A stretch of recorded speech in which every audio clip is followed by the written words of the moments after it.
One of the things I tell people when they're trying to develop a vision for their life or an implementable plan is make a bad plan.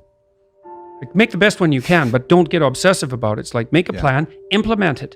You'll figure out when you implement it why it's stupid. Exactly. And then you can fix it a little bit. Compare yourself to who you were yesterday and not to who someone else is today.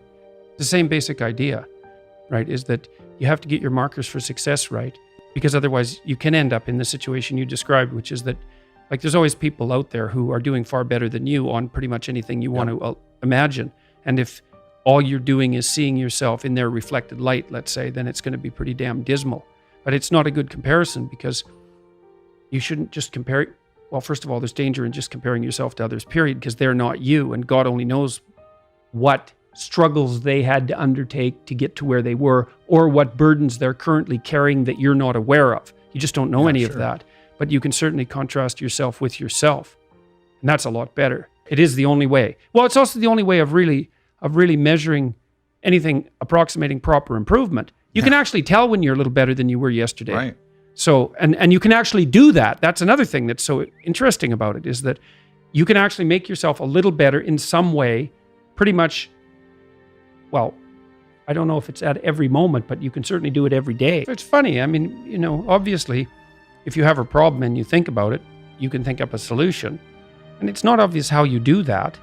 You know, I mean, it's not like you know how you're manipulating your neurons or something. Mm-hmm.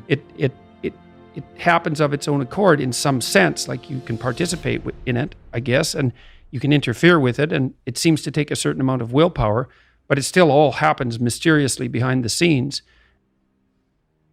One of the things that I've been so, you know, there's lots of different ways to interpret the world, and you can maybe even make a case that there's an endless number of ways to interpret the world. And the problem with that is that it kind of disorients you in terms of what you should be doing.